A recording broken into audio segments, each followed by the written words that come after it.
Can can one of you walk me to my car? Her voice cracked like old wood splitting in winter. 72 years old, hands shaking, eyes full of a terror that had no name not yet. The entire diner went silent. 6 Hells Angels bikers stared at the fragile woman standing before them. And in that frozen moment, nobody moved. Nobody breathed. Because what happened next, nobody in that diner would ever forget for the rest of their lives. If this story moves you, subscribe to this channel right now. Hit that notification bell and drop your city in the comments below. I want to see exactly how far this story travels. Margaret Whitmore had been invisible her entire life. Not the kind of invisible that poets write about, the beautiful, mysterious kind.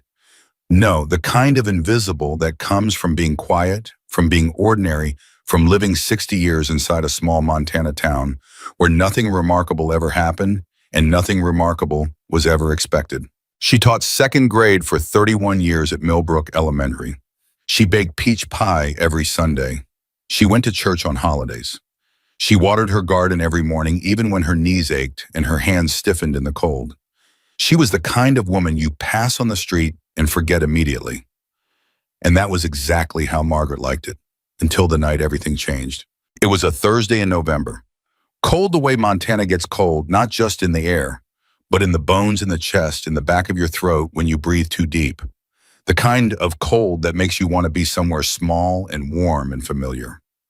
Rust Creek Grill was all 3 of those things. Margaret had been coming to this diner every Thursday evening for 11 years. Same booth by the window, same order: black coffee, no sugar, and a slice of the peach pie that Samantha always warmed up just a little extra because she knew Margaret liked it that way. Same routine, same comfort. She was supposed to leave before dark. She always left before dark. But tonight she was still sitting in that booth at 7:43 p.m., and the sky outside had turned the color of a bruise, and the rain was hitting the windows so hard it sounded like gravel being thrown by angry hands. And Margaret could not move, not because of the rain, not because of the cold, because of the 2 men sitting near the front entrance. She had noticed them 20 minutes ago. They came in together, didn't talk to each other, didn't look at menus, didn't order anything except 2 black coffees that sat untouched on the table in front of them, getting cold while they watched not the room, not their phones, not the other customers. They watched her, not casually, not accidentally, the way you watch something you've been waiting a long time to find. Margaret pressed her hands flat on the table to stop them from shaking. She breathed slowly through her nose. She told herself she was imagining things. She was a 72-year-old woman eating pie in a diner. Who would possibly be watching her? She told herself that. She almost believed it. Then she glanced toward the parking lot window and she saw it. A black SUV, engine running, parked directly beside her old Buick. The windows were tinted dark, but she could see the faint orange glow of a cigarette being smoked by someone sitting in the driver's seat. Waiting. Her stomach dropped 6 inches. Samantha noticed before Margaret said a word. That was the thing about Samantha Chen. She was 24 years old, worked double shifts 4 days a week, and had grown up watching her mother navigate dangerous situations with nothing but her instincts in her silence. Samantha could read a room the way other people read a newspaper. Fast. Completely. Without being obvious about it. She came over to refill Margaret's coffee more as a reason to get close than because the cup actually needed filling, and she leaned in just slightly as she poured. "You okay, Miss Margaret?" she asked quietly. Casual, like she was just making conversation. Margaret's eyes didn't leave the 2 men by the door. "Those men came in together," she said barely above a whisper. "They haven't touched their coffee." Samantha didn't look up from the pot. "I know. There's a black car outside next to mine. Engine's running." "I know that too." A beat of silence. The rain hammered the windows. "Samantha," Margaret said, and her voice had something in it that she almost never allowed herself: raw fear, unguarded and honest. "I need to get to my car." Samantha straightened up. She looked around the diner slowly, professionally, like she was just scanning the room out of habit. And then her eyes landed on the back corner. 6 bikers, Hells Angels, the whole booth overflowing with leather and size and noise, laughing at something on someone's phone, taking up more space than any 6 humans should reasonably occupy. Every other customer in the diner had unconsciously shifted their seating to be as far from that booth as possible. Samantha looked back at Margaret. "Miss Margaret," she said carefully, "I think you should go talk to them." Margaret stared at her. "I'm sorry. Those men." Samantha tilted her head almost imperceptibly toward the back booth. "Go ask them for help." Margaret turned slowly and looked at the bikers. Really looked at them for the first time. Tattoos covering every visible inch of skin, beards thick as winter coats. One of them had a scar running from his left ear to his jaw. Another one had knuckles that looked like they'd been broken and reset more than once. The patches on their leather vests were not subtle about who they were or where they came from. She turned back to Samantha with wide eyes. "You want me to walk up to 6 Hells Angels and ask them for help?" "Yes."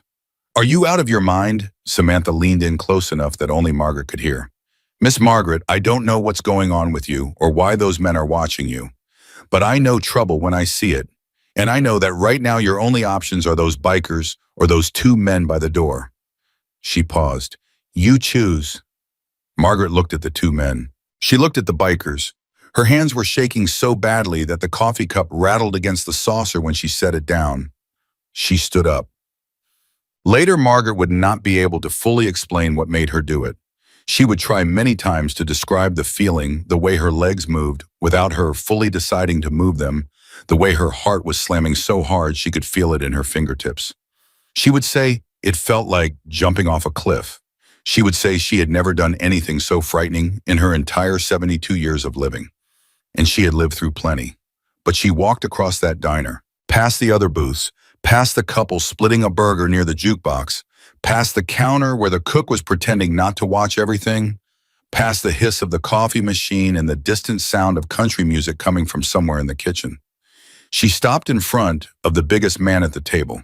He was mid-50s, broad as a doorframe. His hair was pulled back and his beard had streaks of gray running through the dark. On his chest, the patch read one word in heavy black letters, "Grizzly." He hadn't noticed her approach. He was laughing at something the man across from him had said, a real laugh, full-throated and genuine, and for just a second in the middle of all her terror, Margaret noticed that it was actually a good laugh, the kind of laugh that meant something. Then he looked up, and the laughter stopped. Not unkindly, just stopped. Because he saw something in her face that immediately told him this was not a casual interruption. The other bikers went quiet one by one like lights switching off in a building. Within 4 seconds, the entire table was silent and watching. Margaret opened her mouth. Nothing came out. She swallowed, tried again. "I'm sorry to bother you," she managed. Her voice was barely holding together. "I know you don't know me, and I know this is a very strange thing to ask." She stopped, took a breath. Can one of you walk me to my car?" Dead silence. Not the uncomfortable kind, something different, heavier. Grizzly's eyes moved slowly from Margaret's face to the 2 men sitting near the door. He didn't make it obvious. He was too experienced for that. But Margaret saw his jaw shift slightly, saw the subtle change in his posture, the way his whole body seemed to recalibrate. His eyes came back to her. "How long have they been watching you?" he asked. Quietly, directly. No performance in it.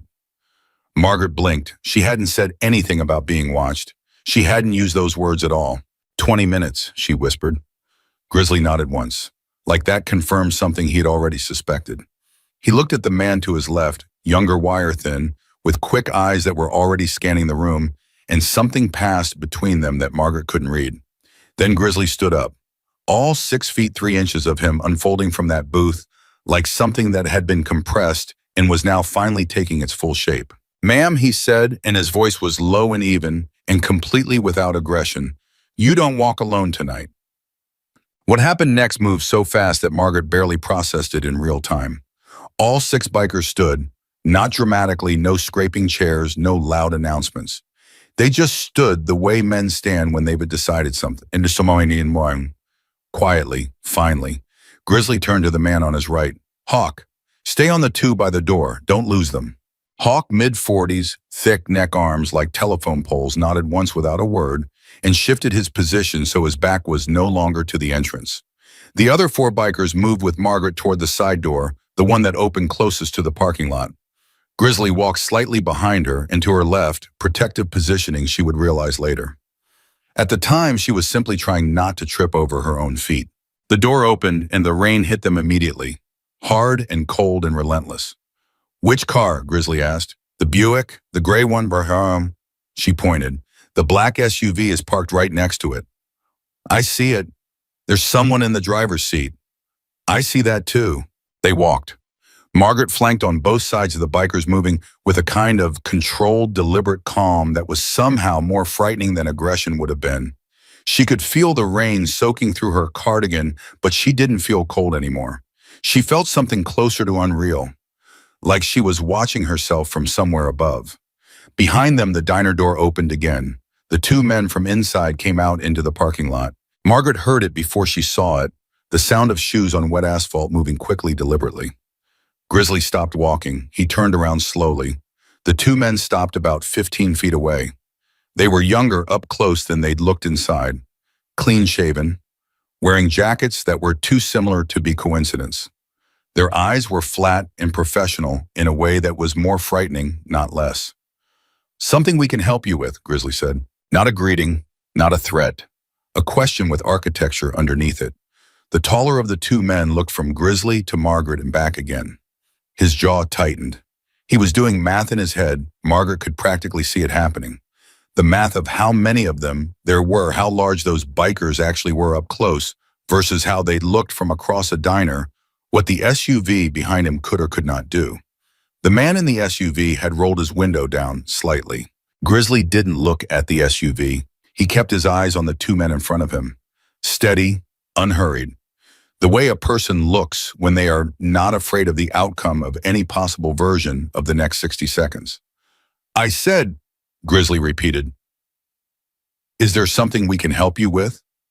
The second man took one small step back. The taller one held for a moment longer, holding the stare, holding the position, holding whatever calculation was happening behind those flat eyes. Then he turned. He walked back toward the SUV. The second man followed. The driver's window rolled back up. 30 seconds later, the black SUV pulled out of the parking lot headlights, sweeping across the wet asphalt, and disappeared into the rain. Margaret stood very still. Then her knees went soft. Grizzly caught her elbow before she went down. It wasn't a dramatic catch, just a hand on her arm, steadying matter of fact. "Easy," he said. "I'm fine," she said immediately. "Then I'm not fine." "I know." She looked up at him.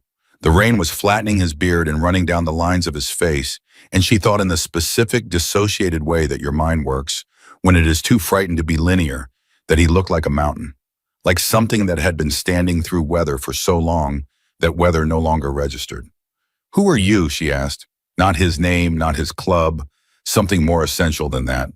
He looked at her for a moment. "Right now," he said, "we're just the people standing in the rain with you." Inside the diner, Samantha watched through the window. She had her phone in her hand, finger hovering over the call button, ready to dial. But she watched the SUV pull away. She watched the two men leave. She watched the bikers walk Margaret back to her car, Grizzly opening the driver's door for her, one of the others checking the back seat first before she got in. The whole thing conducted with a quiet, thorough professionalism that looked less like intimidation and more like protection. She lowered her phone slowly. She didn't know yet what she was witnessing. She didn't know that the next 3 months would change the lives of everyone in this story in ways none of them could have anticipated. She didn't know that the small, frightened woman sitting in the gray Buick, hands tight on the steering wheel, was carrying inside her something explosive enough to bring down an entire criminal empire. She didn't know any of that, but she watched the bikers stand in the rain until Margaret's taillights disappeared around the corner of the road. And she thought, whatever that was, it isn't over. Margaret drove 7 minutes before she pulled over. She sat on the side of the highway with her hazard lights blinking orange and her forehead resting against the steering wheel, and she let herself shake. For a full minute, she just shook hands, shoulders breath, the way your body does when it finally gets permission to feel what it was holding the whole time. Then she sat up, wiped her face, breathed. She picked up her phone and stared at the screen for a long moment. There was a number in her contacts she'd been given 3 weeks ago by a federal agent named Doris Callahan. She'd been told to call it if anything happened. If anyone approached her, if she felt unsafe, She'd called it twice before. Both times the answer had been, "We're monitoring the situation. We'll send someone when we can." She almost didn't dial. Then she thought about the two men, about the flat professionalism in their eyes, about the SUV with its engine running parked right next to her car waiting. She dialed. It rang 4 times before Doris Callahan picked up. "Callahan?" "It's Margaret Whitmore," she said. "They found me at the diner." A pause, then, "Are you safe right now?" "For the moment. Some people helped me get to my car." "What people?" Margaret looked in her rearview mirrors at the empty highway behind her. "You wouldn't believe me if I told you." Another pause. "Are you coming in?"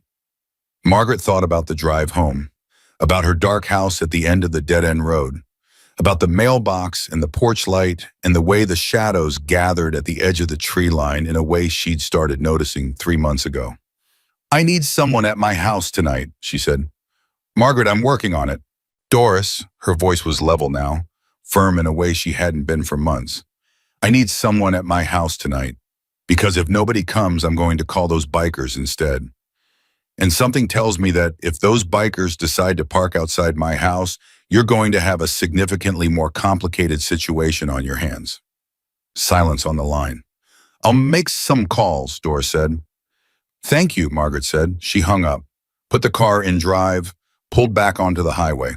She could not have known that 3 miles behind her, a single Harley-Davidson with its headlight cutting through the rain had been following at a discreet distance since she'd left the parking lot, that it would follow her all the way to her driveway, that the engine would idle there for a moment in the dark, and then go quiet. So she slept that night. Not easily, not peacefully, but she slept. And in the morning when she opened her front door to check the porch, she found a handwritten note tucked under her doormat. 3 words in heavy block letters on a torn piece of notebook paper. "We're around. G." Margaret stood in the doorway for a long time holding that note. The morning was cold and gray and very still. She folded the note carefully and put it in the pocket of her cardigan right next to her heart. And for the first time in 3 months, she thought, maybe I'm going to survive this after all. The note stayed in her cardigan pocket for 3 days. She touched it constantly in the checkout line at the grocery store, in the waiting room at her doctor's office, sitting alone at her kitchen table at 2 in the morning when the sounds outside her window made her breath go shallow and her hands go cold. She would reach into that pocket, feel the folded paper between her fingers, and something would loosen slightly in her chest. Not much, but enough. "We're around. G." 3 words, that was all. And yet somehow those 3 words were doing more for her than anything the federal government had managed in 3 months. She didn't call the number back. Agent Doris Callahan had sent a patrol car that first night. It sat outside her house for 2 hours, then left. That was the extent of the protection the United States government had provided to the woman they were counting on to bring down one of the largest human trafficking operations in the northern quarter of the country. 2 hours, then gone. The Harley had come back the second night. She hadn't called anyone. She hadn't asked. She simply heard it, that low, distinctive rumble, idling at the end of her driveway sometime around midnight, and then going quiet. She stood at her darkened bedroom window and looked out, and could just barely make out the shape of a motorcycle and a figure sitting on it, still as a post facing outward toward the road, watching. She went back to bed and pulled the blanket up and closed her eyes. She slept 4 hours straight, the best sleep she'd had since September. On the 4th morning after the diner, her phone rang at 8 a.m. Unknown number. She almost didn't pick up. She'd learned not to answer unknown numbers, but something made her thumb hit the green button. "Miss Margaret." The voice was young, male, slightly uncertain in the way of someone who didn't make phone calls very often. "This is Danny. I ride with Grizzly. We met at the diner the other night. I was the one who checked your back seat before you got in your car." She remembered him. Young, couldn't have been more than 25. He'd looked almost embarrassed doing it, like he didn't want to frighten her more than she already was. "I remember you," she said. "Grizzly wanted me to call." A pause. "He wants to know if you'd be willing to meet. Just talk. Coffee or whatever you want. He says bring whoever you want, your daughter, a friend, anybody. Doesn't have to be alone." Margaret looked out her kitchen window at the frost on the grass. "Why?" "He didn't tell me exactly, but he said—" Danny stopped, started again. He said he wants to understand what's happening to you because he thinks it's bigger than just two guys in a diner. She was quiet for a moment. Rust Creek Grill, she said. Tomorrow, 10 in the morning. Yes, ma'am. She hung up and sat very still at her kitchen table, and for the first time she asked herself the question she'd been avoiding for 3 months. How much do you tell a stranger to stay safe? And how much do you keep to yourself to keep them safe? She didn't have a good answer. She showed up anyway. Grizzly was already there when she arrived. Alone, which surprised her. He was sitting in the same back booth, hands wrapped around a coffee mug, wearing a flannel shirt instead of the leather vest. Without the full armor of the club around him, he looked not smaller exactly, but more human, more tired. Like a man who had been carrying something heavy for a very long time and had gotten so used to it that he'd stopped noticing. He stood when she walked in. She hadn't expected that. She sat down across from him, and Samantha appeared with coffee and pie before either of them had said a word, which Margaret suspected was not an accident. You didn't have to bring anyone, Grizzly said. Not accusatory, observational. I don't have anyone to bring, she said simply. My husband passed 8 years ago. My daughter lives in Arizona. She doesn't know about any of this. He nodded slowly. What is any of this? Margaret wrapped both hands around her mug. She looked at him directly. She had decided on the drive over that if she was going to do this, she was going to do it straight. No softening, no vagueness, no careful management of information. She was 72 years old, and she was tired of being careful. 3 months ago, she said, I was driving home from my sister's house. It was late. I took the back road through the canyon because there had been an accident on the highway. She paused. I saw something I wasn't supposed to see. Grizzly said nothing, just watched her. A group of men, a van, and women, young women, being moved from one vehicle to another in the dark. One of them saw me. She looked right at my car, and she screamed. Margaret's voice held steady, but something moved behind her eyes. I didn't stop. I know I should have stopped. I drove away, and I called 911, and I told them everything I saw and where I saw it, and 2 days later, 2 federal agents came to my house and told me that what I'd witnessed was connected to an active trafficking investigation and that my testimony could be the key to bringing the whole operation down. Grizzly set his mug down. And you said yes, he said. It wasn't a question. I said yes. She looked at her hands. I keep thinking about that girl's face, the one who screamed. She couldn't have been more than 17. She looked back up at him. So yes, I said yes. The diner sounds moved around them, the clatter of dishes, the bell over the door, country music low in the background. Normal sounds, ordinary sounds, the kind of sounds that make extraordinary conversations feel slightly unreal. And since then, Grizzly said carefully, they've been coming after you. The trial is in 6 weeks, she said. The operation is large. There are people with a great deal to lose. She took a breath. I've been told by Agent Callahan that witness protection has been applied for but not yet approved. I've been told they're monitoring the situation. I've been told to call if anything happens. Her voice stayed even, but there was iron underneath it. On Tuesday night, something happened, and the people who responded were not federal agents. Grizzly was quiet for a long moment. Then he said, who else knows where you live besides the feds? She blinked. What? Who else? Family? Friends? Neighbors? My neighbor Helen knows I'm home most evenings. My daughter calls on Sundays. My mail carrier. She stopped. Why are you asking? Because those 2 men knew you'd be at that diner on Tuesday night. You said you come every Thursday. He leaned forward slightly. Somebody talked. The coffee mug trembled in her hands. She hadn't thought of that. She had been so focused on the threat in front of her that she hadn't stopped to examine how they'd found her in the first place. She came to Rust Creek every Thursday. That wasn't a secret exactly, but it wasn't broadcast either. You'd have to know her to know it. Oh God, she whispered. It might be nothing, he said immediately. Could be they've just been watching your house followed you, but you should think about it. He paused. Is there anybody in your life who might for any reason have a reason to tell someone where you'd be? Margaret stared at the table. Her mind moved back through the last 3 months. The neighbors who'd stopped by, the phone calls, the Sunday conversations with her daughter's husband David, who she'd never fully trusted, but had never had a specific reason to distrust. She stopped that thought cold. I don't know, she said. Okay. Grizzly leaned back. Then we act like everybody's a problem until we know they're not. She looked at him. We, he said without hesitation. She stared at him for a long moment. This man she had known for 4 days. This man with the Hells Angels patch and the gray-streaked beard and the eyes that had seen things she could probably not imagine. This man who showed up in her driveway in the middle of the night without being asked and who was now sitting across from her in a flannel shirt, drinking diner coffee, talking about her safety, like it was simply something he had decided was his responsibility. Why, she asked, quietly, genuinely. You don't owe me anything, you don't know me. He was quiet for a beat. When he spoke, his voice was lower. I had a mother, he said. She was in a situation for a long time, dangerous situation. And people knew, her friends knew, the neighbors knew, the people at her church knew, and nobody helped. He looked at his coffee. She died before anybody did anything. He looked back up. So when I see somebody who needs help and there's nobody else stepping up, I don't ask a lot of questions about why. I just step up. Margaret felt something tighten in her throat. She pressed her lips together hard. I'm sorry, she managed, about your mother.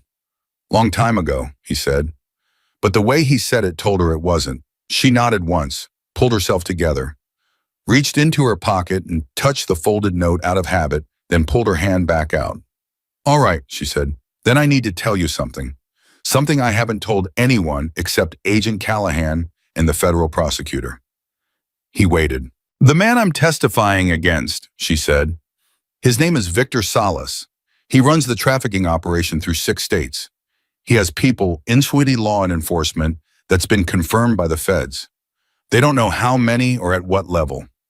She met Grizzly's eyes directly, which means those 2 men on Tuesday night might not have been Salas's men. The temperature at the table seemed to drop 3 degrees. They might have been cops, Grizzly said. I don't know what they were, Margaret said, and that's the part that terrifies me most. For a full 10 seconds, neither of them spoke. Then Grizzly picked up his coffee, took a long drink, and set it back down with the quiet finality of a man who had just made a decision. I'm going to need you to write down everything, he said. Every car you've seen more than once, every phone call, every face, every time something felt wrong, even if you talked yourself out of it. He slid a small spiral notebook across the table. It was worn at the corners like it had been in his jacket pocket for a while.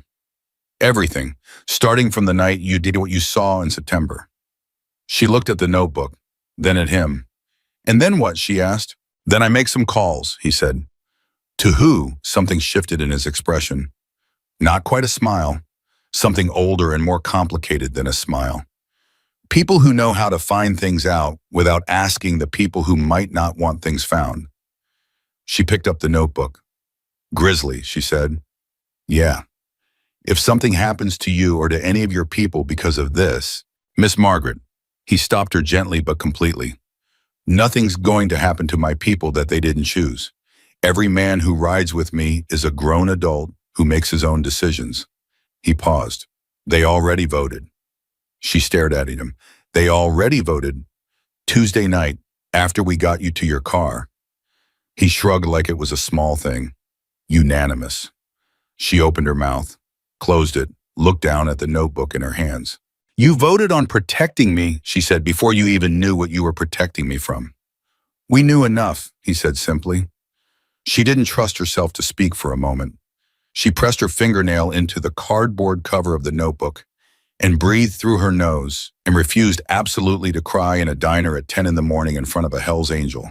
She succeeded, barely. All right, she said when she could speak normally again. I'll write everything down. She started that afternoon. She filled 11 pages by nightfall. That same evening, while Margaret sat at her kitchen table writing with the careful, precise hand of a woman who had spent 31 years writing on chalkboards, something happened 6 miles away that she wouldn't find out about until the next morning. Danny, the young biker who'd called her, was coming out of a gas station on Route 9 when a car pulled up beside him and 2 men got out. Not the same 2 from the diner. Different men, bigger, and they weren't interested in watching or waiting or sending messages. They hit Danny twice before he got his hands up, cracked his left orbital bone and knocked out a molar. He hit them times. He was 25 and had grown up rough, and he was angry in a way that translated very efficiently into physical results. By the time the third man got out of the car, Danny had already put the first two on the ground, and the third man apparently reconsidered his career choices and got back in the vehicle. They drove away. Danny stood in the gas station parking lot with blood on his face and his knuckles, and he pulled out his phone and called Grizzly. "They just jumped me on Route 9, he said. His voice was oddly calm, the calm of adrenaline not yet expired. Grizzly's response was 3 words long. "On my way." When Grizzly arrived, Danny was sitting on his bike, pressing a gas station paper towel to his face. He told the story without embellishment. 3 men knew his name. They'd called him by name, which told Grizzly everything he needed to know about how much information the other side already had. "This just became something different," Hawk said. He'd ridden in behind Grizzly and was standing with his arms crossed, jaw tight. "Yeah," Grizzly said. "They know who we are now. They know we're involved." "They knew that the night at the diner," Grizzly told. "This is them telling us they're not scared of that." He looked at Danny. "You good?"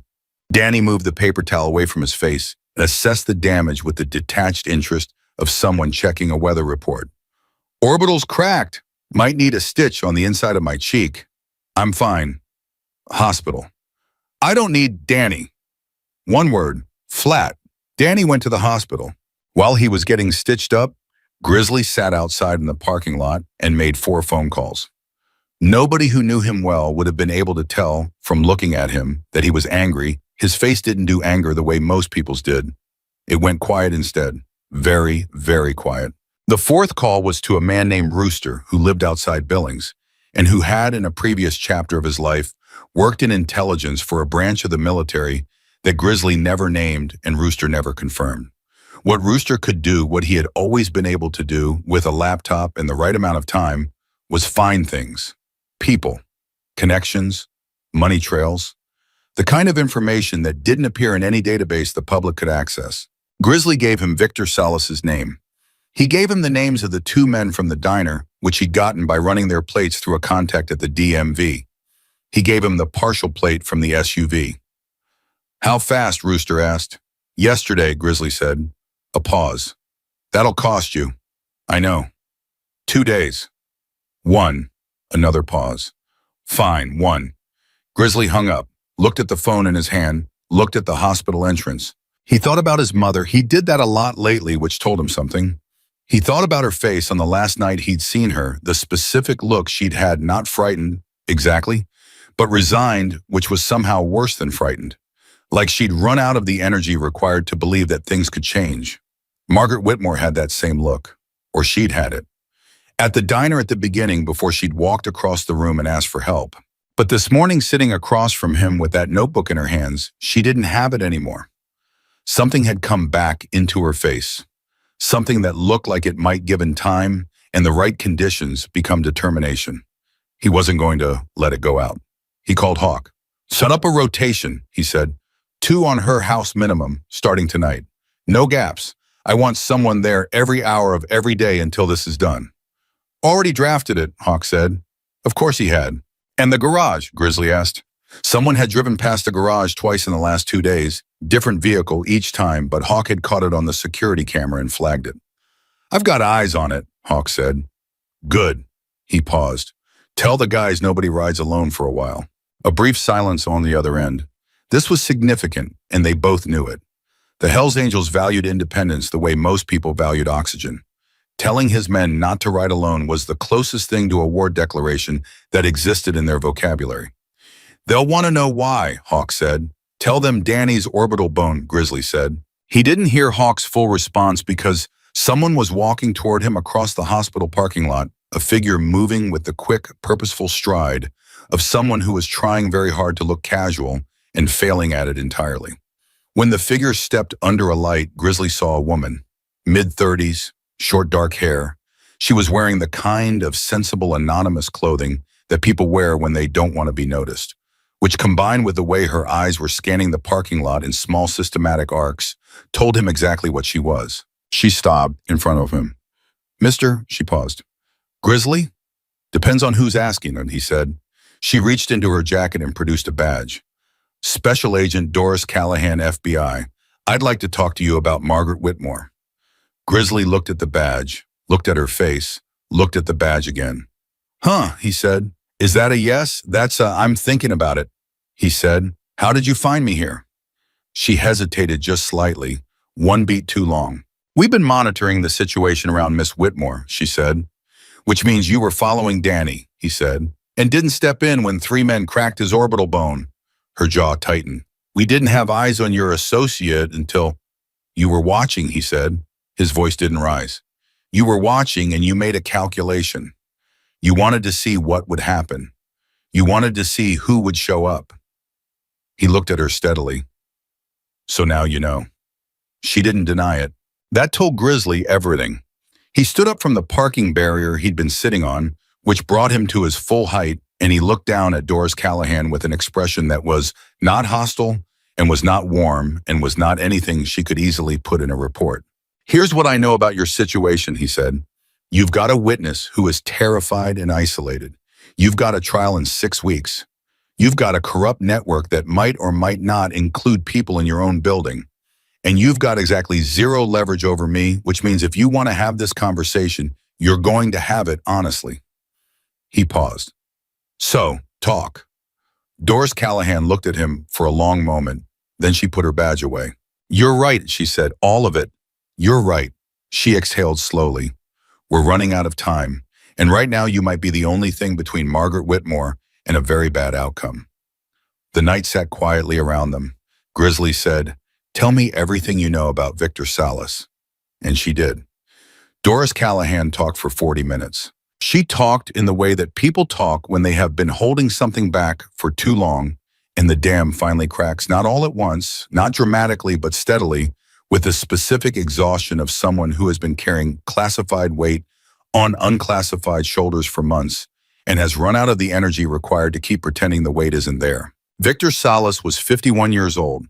He had grown up in Sonora, Mexico, crossed into the United States at 19 with nothing, and built over the following 3 decades what Doris described with the flat precision of a federal agent trying not to let personal emotion into professional language as one of the most sophisticated human trafficking operations we have ever documented in the Northern Corridor. 6 states, estimated revenue of $40 million annually, a network of legitimate businesses, trucking companies, motels, agricultural contractors that move people the way other businesses move cargo. How many victims, Grizzly asked. Doris paused. Confirmed over 200 in the last 4 years. Suspected. She looked at the ground for a moment. We stopped trying to estimate. Grizzly said nothing. His face did that thing. Went very still, very quiet, the way deep water goes still, while something moves beneath the surface. And the corruption inside law enforcement, he said. How deep? Deep enough that we run everything through a closed unit. 3 agents, including myself. Everything goes through us and nobody else. She met his eyes, which is why I can't get Margaret into official witness protection right now. The moment I file that paperwork through normal channels, it goes through a system that Salas has eyes in. I'm working a back channel, but it takes time. How much time? 3 weeks, maybe 4. The trial is in 6 weeks. I know. And in the meantime, she has a patrol car that parks outside for 2 hours and leaves. Doris's jaw moved to her. Our resources are... Don't, he said quietly. Not angry, just done with that particular sentence. Don't tell me about resources. Tell me what you actually need. She looked at him for a long moment. The parking lot was quiet around them, the hospital humming with its own contained world of urgency just beyond the glass doors. I need her alive and coherent for 6 more weeks, Doris said. I need her to make it to that courtroom. And she stopped, started again. I need someone watching her that Salas's people can't buy, can't intimidate, and can't predict. She paused. I looked into your chapter, your record, yours personally. Another pause. You've never flipped, not once, not even when it would have been very easy, very profitable, and very safe to do so. Grizzly tilted his head slightly. Is that a compliment? It's an assessment, she said. I need someone whose loyalty isn't for sale. And right now, in this specific situation, that's you. The night moved around them. Somewhere in the distance, a truck downshifted on the highway. I need two things from you, Grizzly said, within reason. Everything Rooster finds, I want it to be usable. If he uncovers names, dirty cops, dirty officials, I want to guarantee that information goes somewhere that actually does something with it. I can't guarantee outcomes. You can guarantee it goes to someone clean, he said. You know who's clean in your building. You said 3 agents. Give me a name above you that's clean, and I'll accept that as the guarantee. She hesitated, then, Assistant Director Paulson, Washington office. He's clean. I'd stake my career on it. You're staking more than that, Grizzly said. What's the second thing? You said 2 things. I did. The second thing is that when this is over, when Margaret testifies and Salas goes down, nobody looks too hard at how the protection got done. No questions about our methods. No follow-up investigations into the chapter. Doris was quiet for a full 10 seconds. I can't promise that either. Then we don't have a deal, he said. He wasn't bluffing and she could hear it. She looked at the hospital doors, looked back at him. She was doing math, the same kind of math that Grizzly suspected she'd been doing since she first identified him in that parking lot. Cost and benefit, risk and necessity. I can make it difficult, she finally said. I can make it very bureaucratically complicated for anyone to open an investigation. I can't promise impossible. I can promise difficult. Grizzly considered this. Difficult I can work with. Then we have something resembling an arrangement, she said. He put his hand out. She looked at it for half a second, then shook it. Her grip was firm and direct, the handshake of someone who had learned early that hesitation in a handshake communicated hesitation in everything else. One more thing, she said, not releasing the handshake immediately. Margaret doesn't know the full extent of the threat. She knows Salas has people watching her. She doesn't know. Doris stopped. Doesn't know what? Doris released his hand. There's a contract, she said quietly. Salas put out a contract on her testimony 3 weeks ago. Not on her life. He's not stupid enough to make a martyr of a witness that would guarantee conviction. On her testimony. Meaning they want her discredited or scared into recanting, or she chose the next word carefully. Incapacitated. Grizzly went very still. Incapacitated. Hurt badly enough that she can't testify credibly. Or at all. She met his eyes directly. We intercepted the communication. It's real. It's active, and the people contracted to carry it out are professionals, not the amateurs from the diner. The silence that followed was dense. She needs to know, Grizzly said. It might break her, Doris said. She's already at the edge. She's tougher than you think, he said, and she needs to know what she's actually dealing with so she can make real decisions. You don't protect people by keeping them ignorant of the danger. That's not protection. That's management. His voice stayed level, but there was something underneath it that brooked absolutely no argument. She gets to know.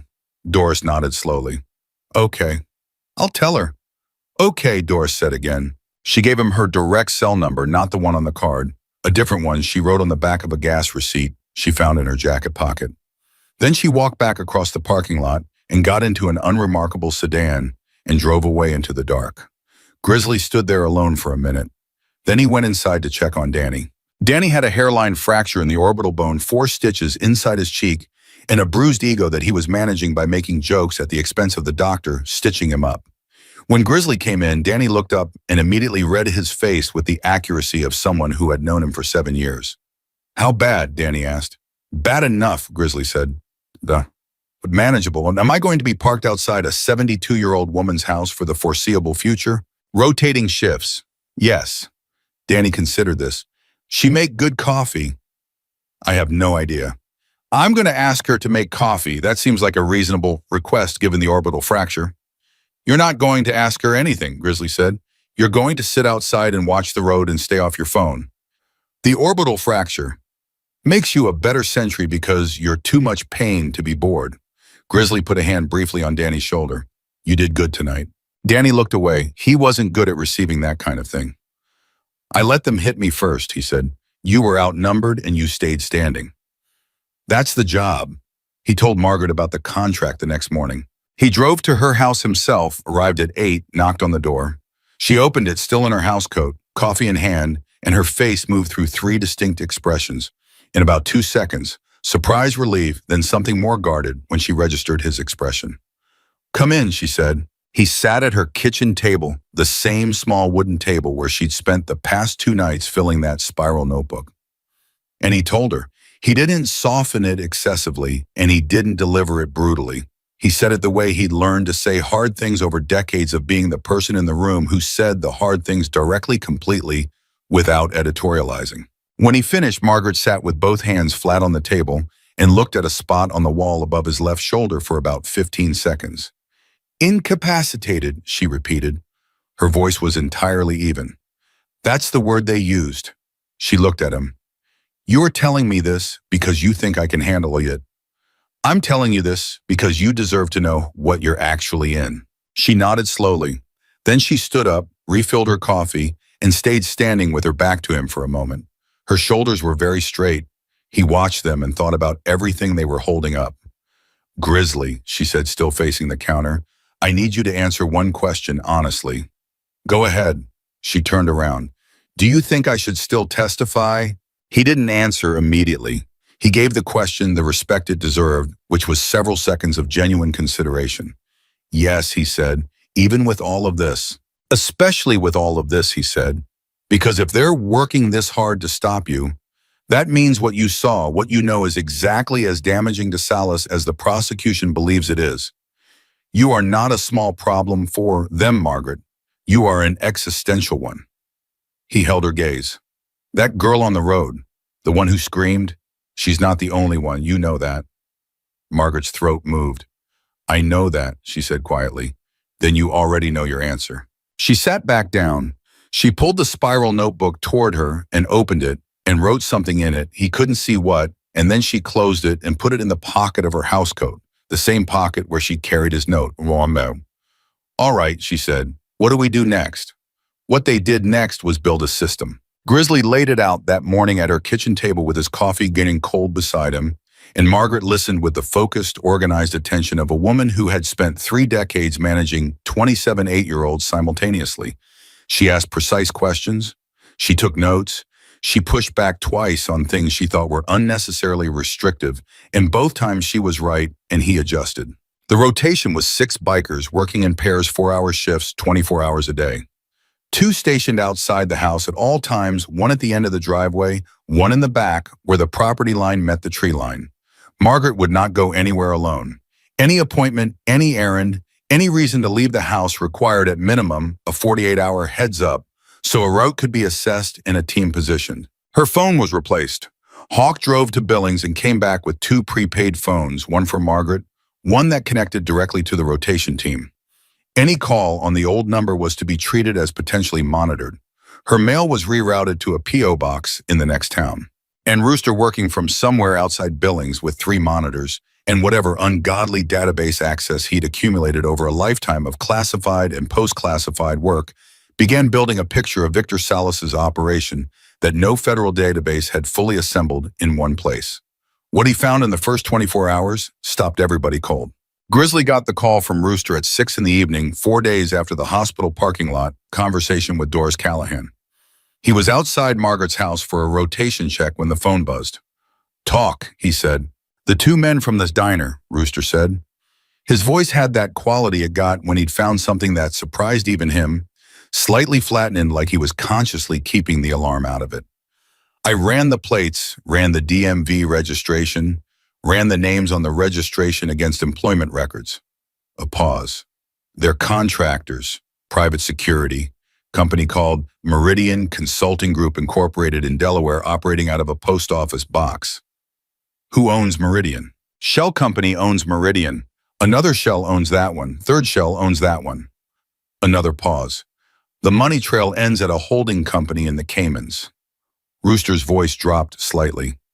"But I found a name on the original incorporation papers. One of those things that gets buried and people forget about because they assume nobody will ever dig that far." Grizzly waited. "The name is Gerald Marsh," Rooster said. "Ring any bells?" It did not ring any bells for Grizzly, but when he relayed the name to Doris Callahan 40 minutes later, standing in Margaret's kitchen while Margaret sat at the table pretending to read a magazine, and very clearly not reading it, Doris went so quiet on the other end of the line that he pulled the phone away from his ear to check if the call had dropped. Doris? I'm here, she said. Her voice had changed. Say that name again. Gerald Marsh. A long pause. Where did you get that name? My source. Grizzly. Something had shifted fundamentally in her voice. The professional containment was still there, but something underneath it had cracked. Gerald Marsh is a federal judge. He's the judge assigned to the Salas trial. The kitchen went absolutely silent. Margaret had stopped pretending to read. She was looking at Grizzly with wide eyes, her magazine flat on the table, her hands very still. Grizzly said nothing for 3 full seconds. Then tell me you have a clean way to handle that information. Yes, Assistant Director Paulson. This goes directly to him. Nothing through local channels, nothing through the court. Her breath came through the phone in a controlled, deliberate way. You understand what this means? I understand it means the trial has to move, he said. More than that, it means everything associated with the current proceeding is potentially compromised. The venue, the judge, potentially the case assignment, everything has to be rebuilt. Another pause. This could push the trial back months. How many months? I don't know yet. He looked at Margaret. She was reading his face. She'd gotten very good at reading his face in a short amount of time, which he respected and found slightly unnerving. Then you better find out fast, he said, because whatever timeline we're operating on just changed, and the protection we have around Margaret cannot hold indefinitely without consequences. He chose that word carefully. Get me a new timeline within 48 hours. He hung up. Margaret said, how bad, different, bad than before, he said. Not worse, just different. She looked at him steadily. Grizzly. The judge is dirty, he said. She closed her eyes for exactly 3 seconds. Open them. Of course he is, she said with exhaustion so bone deep it almost sounded like humor. It means the trial might be delayed, he said. New judge, new venue, everything has to be reset. How long? We don't know yet. She stood up, went to the window, stood there with her back to him, looking out at whatever she could see from there. He didn't move. He had learned faster with Margaret than with most people that she needed about 30 seconds to process large information, and that interrupting those 30 seconds with reassurances was counterproductive. At 32 seconds, she turned back around. Well, she said, then I suppose your men are going to be eating my pot roast for a while longer. He almost smiled. They'll survive it. Danny asked me yesterday if I could make coffee in the mornings. I told him not to ask you for things. I said yes, she said. He's sweet. He thinks he's hiding that orbital fracture from me, but I taught second grade for 31 years. I can spot a child trying not to show pain from 100 yards. She went to the counter, started making coffee, real coffee, not because anyone needed it right now, but because doing something with her hands was how she managed the space between receiving devastating news and deciding what to do about it. What's the next step? Rooster keeps digging, he said. Doris goes to Paulson. We hold the line here. He paused. And we stay quiet about what we found. Not even the other men know about the judge. The fewer people who know, the better. She nodded. She didn't ask why. She understood she'd been sitting with the reality of a compromised system for 3 months. The concept of need to know was not new to her. Grizzly, she said, measuring the coffee with the focused attention of someone doing a task they've done 10,000 times. Are you afraid? The question surprised him, not because it was inappropriate, but because nobody asked him that. People asked him if he was ready, if he was sure, if he had a plan. Nobody asked if he was afraid. He thought about it honestly. Of them, he said, no. Of what then? Of something happening or in us not there, he said, of turning my back at the wrong moment. He paused.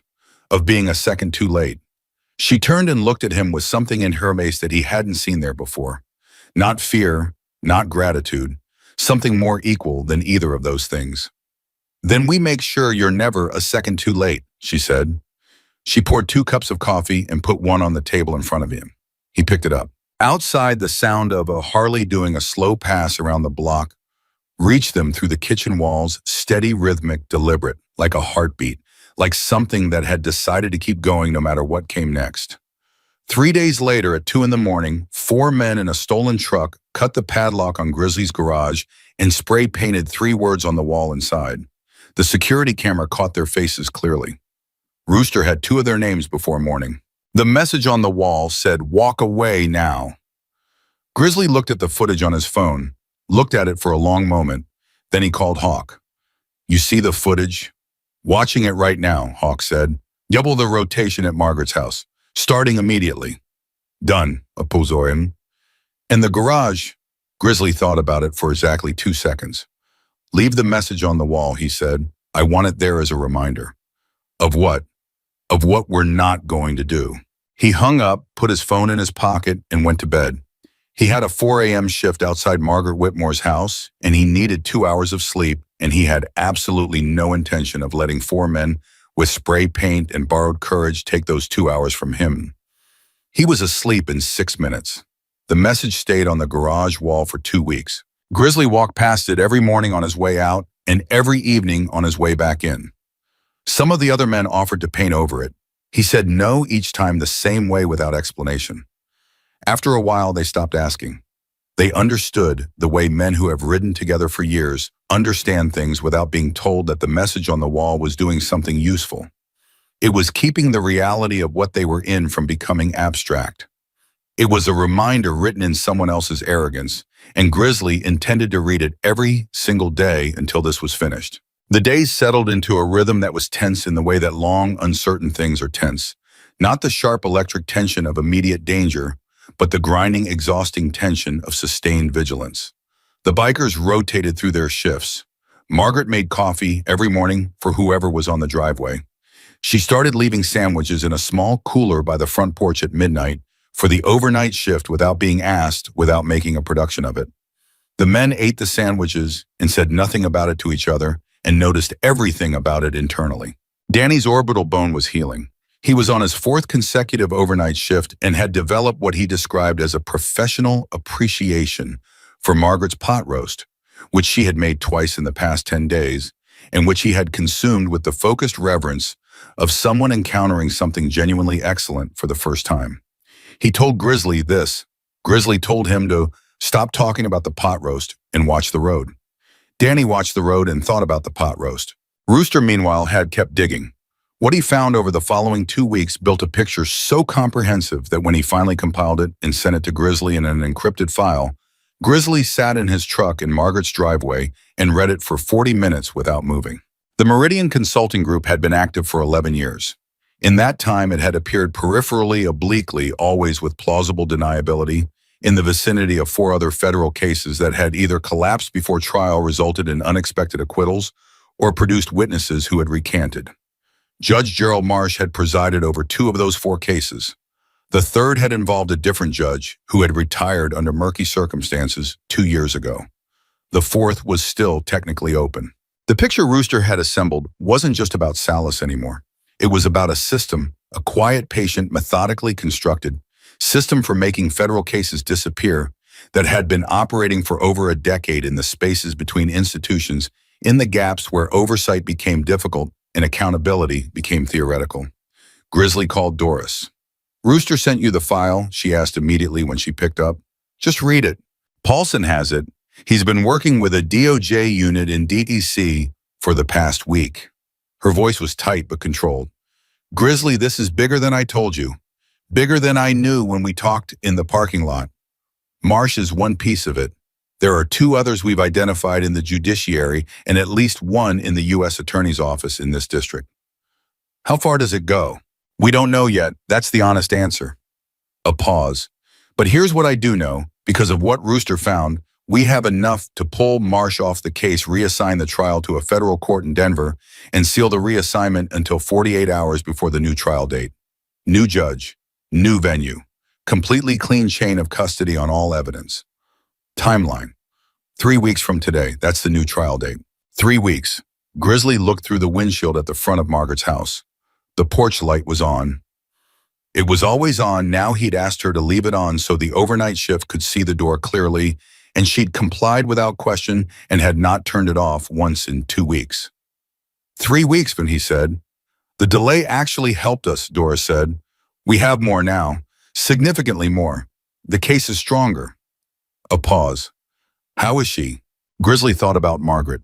about the way she'd started coming to the window in the mornings not to look for danger, but to wave at whoever was at the end of the driveway.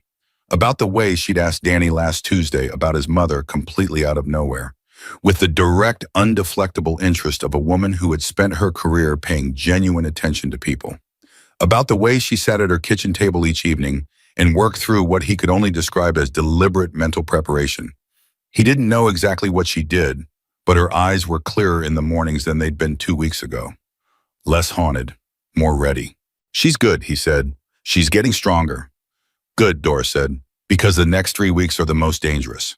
Salas knows the trial is being moved. He doesn't know the new date yet, but he knows something changed, which means the pressure on Margaret is going to increase, not decrease. Understood. Grizzly, her voice shifted slightly, "I need to tell you something else. The contract, the one for incapacitation. We've identified the primary contractor." He waited. "His name is Cole. That's all we have, a name and a description. Former military, operates alone. He's been in Montana for 8 days. A pause. "He's very good at what he does." The truck was very quiet. "How good? Good enough that the 4 men with the spray paint," Doris said carefully, "were not him. They were a distraction." Grizzly went cold. "A distraction from what?" "We don't know yet. That's why I'm telling you now." Her voice was direct and steady. "Whatever they were pulling your attention toward the garage for, it wasn't the garage. Watch for what changed while everyone was focused on that." He hung up and sat for exactly 15 seconds, doing nothing but thinking. Then he called Hawk. "The garage incident," he said when Hawk picked up. "Walk me back through that night. What else happened? What else moved?" Hawk was quiet for a moment. Grizzly could hear him thinking, accessing the specific kind of memory that experienced men develop for details that seemed irrelevant at the time. "There was a truck," Hawk said slowly, "on Millbrook Road, parked about a quarter mile from Margaret's place. I noticed it on my way to the garage call. Dark colored. It was gone when I came back." "Did you get the plate?" "Partial. Last 3 digits. I wrote it down because something felt off about it, but the garage took priority and Hawk stopped. "I didn't follow up on it." "Get it to Rooster. Now." "On it." A pause. "You think they were scoping her house while we all ran to the garage?" "I think they were timing us," Grizzly said. "I think they wanted to see how fast we respond, from where, how many of us, what route we take. I think they were measuring the gaps." Silence on the line. "Hawk," he said, "change the rotation pattern. Tonight. Different shifts, different positions, different routes. Everything we've been doing for 2 weeks, change it." "That's going to be complicated." "I know. Do it anyway." He went inside and told Margaret. She was sitting at her kitchen table with a cup of tea and the spiral notebook. Books she still wrote in it even now, even though the original purpose of documenting threats had evolved into something that looked more like journaling, like a woman processing an extraordinary chapter of her life in real time. She looked up when he came in and read his face immediately. "Tell me," she said. He told her about Cole, about the distraction, about the truck on Millbrook Road. She set her pen down carefully. "They were mapping the gaps," she said. Not a question, she'd arrived at the same conclusion he had. "Yes." "Which means they're planning something specific, not just watching anymore." "Yes." She was quiet for a moment. "When we don't know, before the trial, within 3 weeks." He sat down across from her. "I need you to be willing to move to a different location, not your house." She looked around her kitchen. It was a brief look, just a glance really, but it carried inside it something he recognized. The weight of a place that held a life, the particular pain of being asked to leave the physical container of your ordinary existence because someone dangerous wants to find you. "Where?" she asked. "We have a place outside of town. It's been used before. It's clean." "Your people's place." "Yes." She looked at him. "I've lived in this house for 22 years, she said. "I know. My husband built the garden box on the back porch." "I know, Margaret." She looked at the table, at the spiral notebook, at the pen she'd set down so carefully. "When do we go?" she said. "Tomorrow morning, early." She nodded once. "I'll need an hour to pack." "You'll have it." She reached across the table and picked the pen back up. Then let me finish writing this, she said. I want to get tonight down while I remember it clearly. He sat with her while she wrote. He didn't talk and she didn't talk, and the house was quiet around them. Outside, the sound of a motorcycle doing its slow, steady loop around the block came and went and came again like a clock measuring out something more reliable than time. The safe house was a property 40 minutes outside of town owned in the name of a corporation that had no obvious connection to anyone. It was used sparingly and carefully, and the men who knew about it did not discuss it. Grizzly brought Margaret there himself the following morning in his truck, with Hawk following behind and two bikers running a counter-surveillance route 3 miles ahead. She settled in with the calm, organized efficiency of a woman who had moved classrooms 17 times over 31 years and understood that a space becomes yours the moment you decide it does. She put her cardigan on the chair by the window. She set her notebook on the table. She asked where the coffee was and made a pot before she'd fully finished unpacking. 3 days passed, then 5. The new routine at the safe house was tighter and smaller than the one at her house. She walked to the end of the property and back every morning for exercise, always with someone within eyeline. She called her daughter in Arizona every Sunday on the prepaid phone, told her she was staying with a friend, kept the calls short and warm, and revealed nothing. Her daughter talked about the grandchildren, and Margaret listened with the fierce, focused attention of someone memorizing something precious against the possibility of not hearing it again. Grizzly noticed that. He noticed a lot of things about Margaret that he didn't say out loud. On the 6th night at the West Safe House at 11:47 p.m., Danny's voice came through the radio with a controlled urgency that cut through the quiet like a blade. Vehicle approaching from the north, moving slow, no lights. Grizzly was awake. He was always awake at 11:47. He'd stopped pretending to sleep through the night shift hours 3 weeks ago. How many? He said into the radio. Can't tell yet. Still coming. A beat. Second vehicle, coming from the east. 2 directions. Grizzly was already moving. Hawk. Already up, Hawk's voice came back. I've got the south side. Marcus, take the west. Nobody moves until I say. He went to the door of the room where Margaret was sleeping and knocked twice the specific knock they'd established. Margaret, get up, get dressed, stay away from the windows. Her voice came back immediately, no confusion, no grogginess, just I'm up. She'd been sleeping with her clothes on for 3 days. Outside, the first vehicle stopped about 200 yards from the property line. The second vehicle stopped on the east side. No lights on either of them. The radio cracked. Danny again, third vehicle, south. A pause.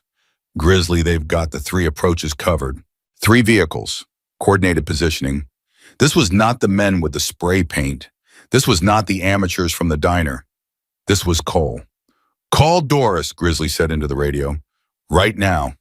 To the room at large. Positions. Wait for my signal. Nobody engages until I say. He went to Margaret's door. She was already standing in the hallway, fully dressed, shoes on the spiral notebook in her hand, pressed against her chest, like a shield or a talisman, he couldn't tell which. She looked at him. Her face was pale, but her eyes were completely clear. How many, Wester? She asked.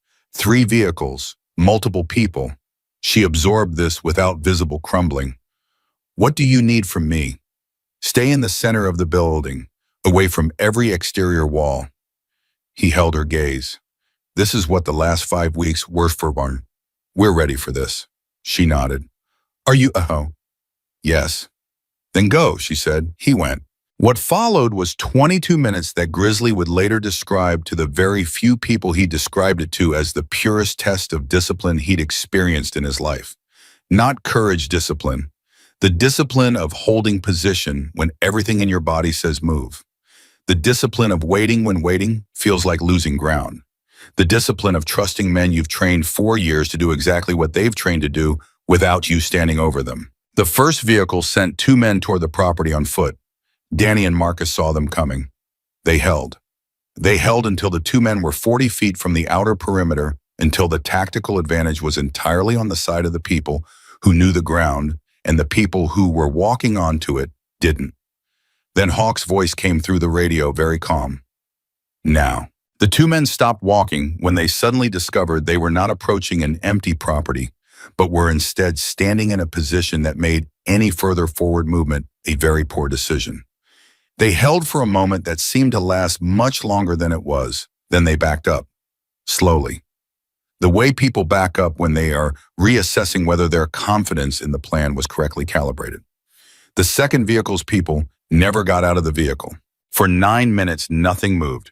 3 vehicles stationary, every approach held. The safe house wrapped in a silence that was not peaceful, but was absolute. Even the wind seemed to have decided to stay out of it. Then headlights on the North Road. Multiple sets of headlights. Moving fast. Doris Callahan had moved fast. 4 FBI vehicles came in from the north. The one approach that was clear with 2 local law enforcement units that Doris had personally vouched for as clean.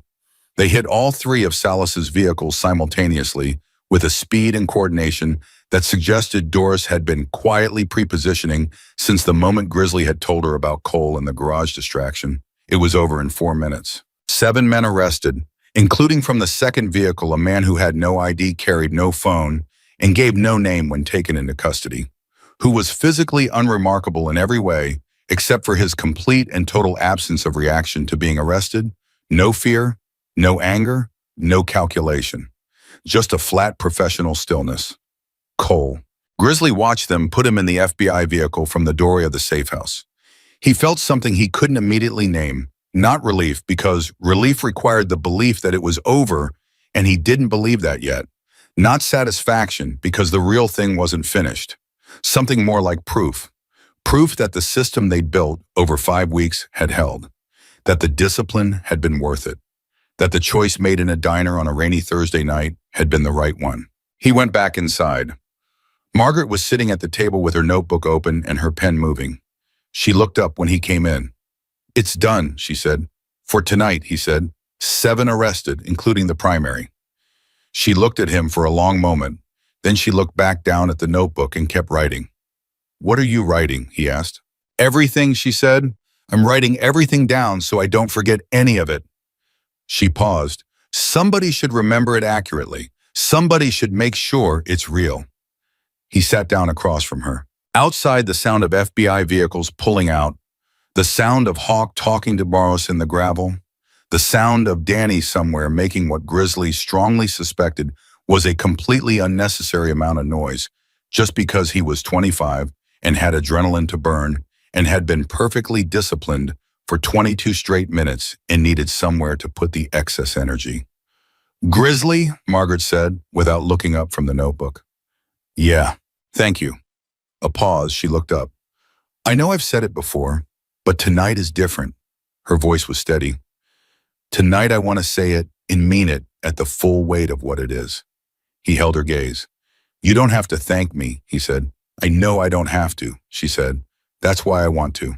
The night settled quietly around them, and outside the windows the dark held nothing threatening anymore. Just the Montana cold, just the stars, just the sound of men who had chosen something larger than themselves, keeping watch until morning. Morning came the way mornings come after nights like that, not gently, not dramatically, just steadily, the way light always eventually replaces dark, whether you're ready for it or not. Margaret had not slept. She'd sat at the table through the rest of the night with the notebook open and the pen moving, and the coffee going cold beside her writing, until there was nothing left to write that she hadn't already written, and then sitting with the empty pages and the quiet and the specific feeling of someone who has been running very hard for a very long time and has just stopped. Not finished, just stopped for a moment to take inventory of what's still standing. She was still standing. That surprised her a little. Not the fact of it, she'd survived the night she knew that, but the quality of it. She'd expected to feel hollowed out. Instead, she felt something she hadn't felt since September. Not safety, not peace, not anything that simple. Something more accurate. She felt like herself. The version of herself that existed before the Canyon Road, before the screaming girl, before the federal agents at her door, and the threatening phone calls, and the men with flat professional eyes watching her eat peach pie. She felt like Margaret Whitmore again. She was still sitting there when Grizzly came back inside at 6:15 in the morning, and he looked at her face, and whatever he saw there made him exhale slowly, a long, quiet exhale like something he'd been holding for weeks finally releasing. "You didn't sleep," he said. "No." How do you feel? She thought about it honestly. Like I'm ready, she said. He sat down across from her. The table between them held the empty coffee cup, the notebook, and 2 weeks' worth of shared mornings. He looked at all of it briefly, then looked at her. Doris called an hour ago, he said, and Cole is in federal custody. The 7 men from last night are being processed. 2 of them have already started talking. He paused. They want to make deals, which means they have something to trade, which means the information going into the trial next week is significantly larger than what went in before. Next week, she said. Denver Federal Court, Thursday. New judge, a woman named Patricia Howell. Doris says she's the cleanest judge in the district. No connections to anyone connected to anyone. Margaret turned the pen over in her fingers. And Salas, he knows Cole was taken. He knows by now. What does that do to him? Grizzly considered this. Makes him desperate, he said. A desperate man makes mistakes. A desperate man in a federal case with witnesses flipping and his primary contractor in custody. He stopped. He's going to try one more thing before Thursday. That's how these men operate. They always try one more thing. She looked at him directly. What thing? We don't know yet, but Doris has people on it, and we have people on it. He held her gaze. Which is why you don't go anywhere alone between now and Thursday. Not for any reason. Not even to the porch.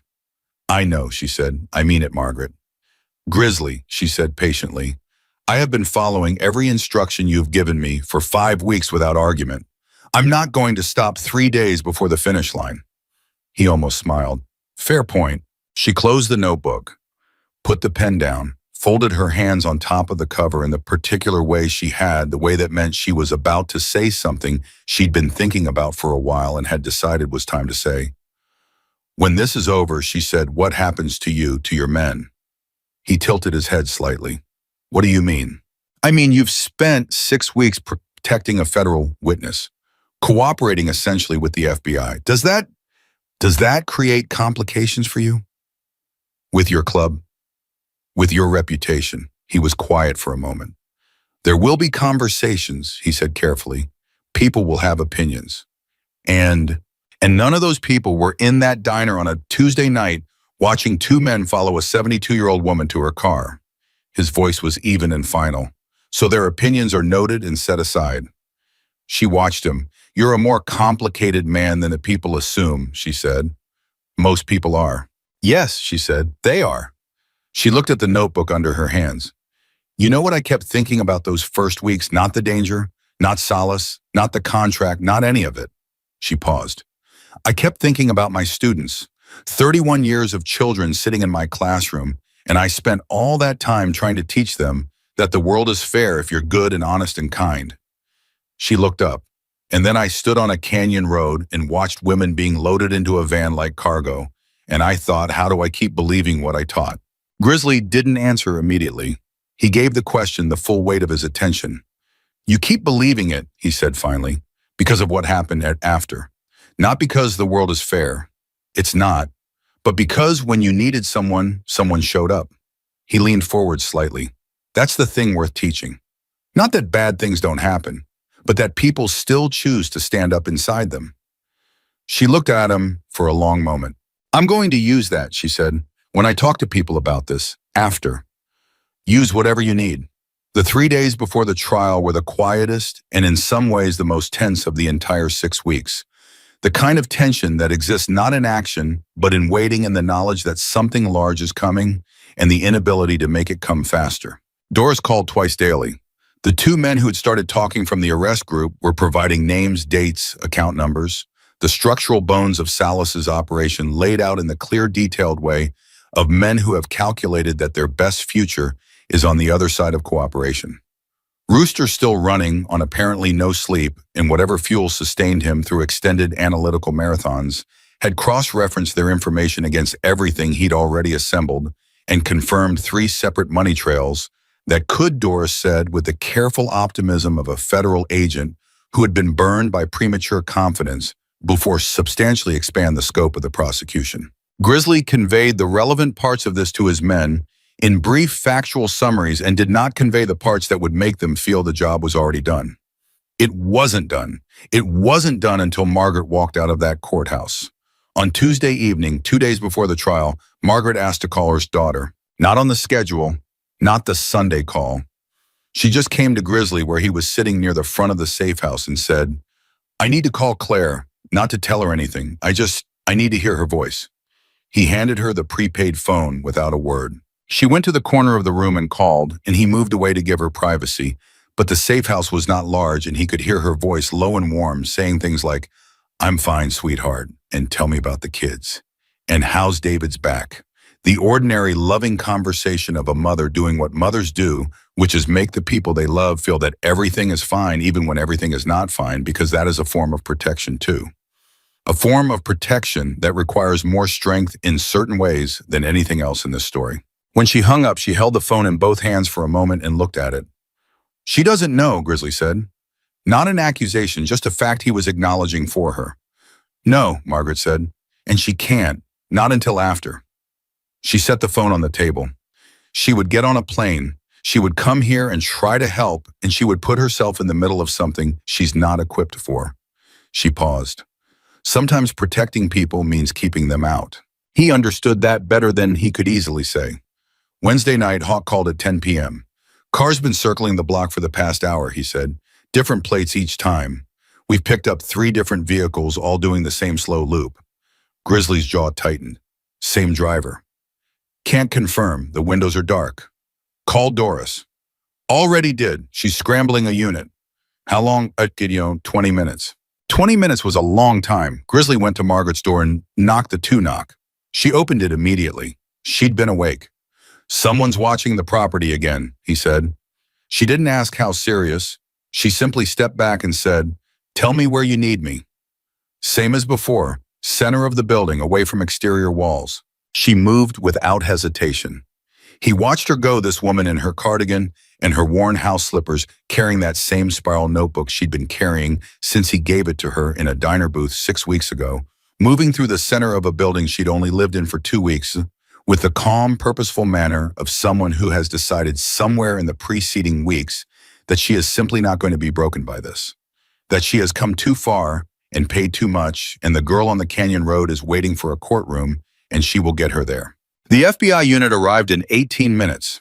The circling vehicles scattered the moment the units appeared, 3 different directions, clearly a pre-planned dispersal route. 2 were tracked and stopped 2 miles out. The 3rd disappeared. 1 driver, 1 passenger in the 2nd vehicle. When Doris called Grizzly at midnight with the results of the questioning, her voice was carrying something he hadn't heard in it before. Not excitement, something more controlled than that. The specific tone of someone who has just received a confirmation of something they suspected but couldn't prove. The driver of the 2nd vehicle, Doris said, had a phone with a single contact.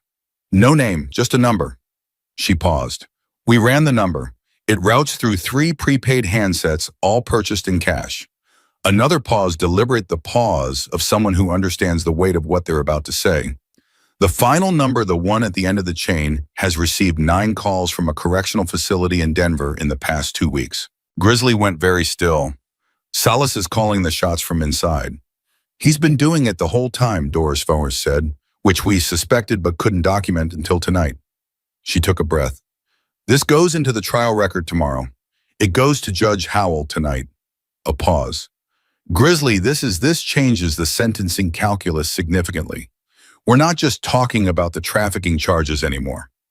"How significant?" "Significant enough that the prosecution is adding organized criminal enterprise counts that carry mandatory minimums." A pause. "He's not getting out." Grizzly looked at the ceiling. He thought about a 17-year-old girl on a dark canyon road, screaming at the headlights of a gray Buick that didn't stop. He thought about 200 confirmed victims, and a number too large to estimate beyond that. He thought about a woman sleeping or trying to sleep in the center of a safe house 2 weeks before her 73rd birthday. "Good," he said. "Get her to Denver," Doris said. "I want her at the courthouse by 8 a.m. She'll be there." He drove to Denver himself. Hawk in the vehicle, behind 2 bikers running the front route, 2 more running a parallel southern route. 5 vehicles total, the kind of convoy that looks from the outside like something official, something organized, something that has decided that its destination is not a matter of discussion. Margaret sat in the passenger seat and watched the highway move. She had the notebook in her lap. She didn't write in it, she just held it. Halfway through the drive, she said without preamble, "I'm going to be afraid when I walk in there." "I know," Grizzly said. "I'm going to be afraid and I'm going to do it anyway." "I know that too." She looked out the window. "Do you know what I keep thinking about that first night?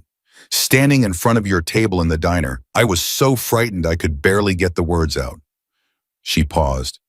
"And you just stood up. You didn't ask why. You didn't make me explain myself.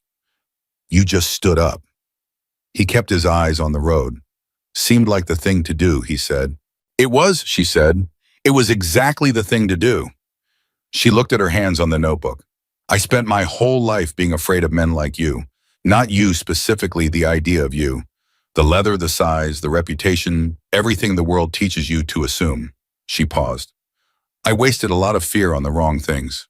"Not wasted," he said, "just redirected." She looked at him. "You used it right when it mattered," he said. "You walked across a room full of fear and asked for help. That's not nothing. Most people don't do that." She was quiet for a long moment. "Most people haven't met you, Bijisho," she said finally. They arrived in Denver at 6:40 a.m., and what greeted them on both sides of the federal courthouse entrance stopped Margaret's breath completely. She had known the men were coming. Grizzly had told her briefly the night before, "Some of the guys want to be there." She had not understood what "some of the guys" meant in the context of the Hells Angels, which was that word had gone out across chapters in 3 states, and the response had been immediate and unanimous, and had nothing to do with obligation, and everything to do with something that has no cleaner name than solidarity. 53 bikers, standing in 2 lines on either side of the courthouse entrance. Leather vests, patches showing, hands at their sayes, not one of them speaking, not one of them moving. Just standing with the complete deliberate stillness of people who have chosen to be exactly where they are and are finished arguing about it.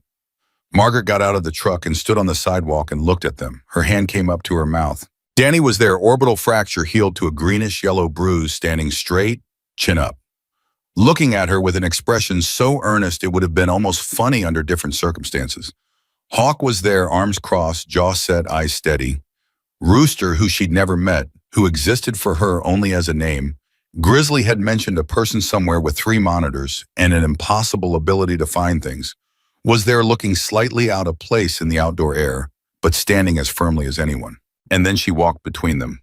She walked between 53 Hells Angels on a Denver sidewalk with her spiral notebook under her arm and her cardigan buttoned to the top, and her silver blonde hair in the careful updo she'd maintained through 6 weeks of safe house living, because some dignities are non-negotiable, and every one of those men either nodded or held their eyes forward in the specific way of men standing at attention, and not one of them made a sound. She kept her face composed until she was 3/4 of the way through the line.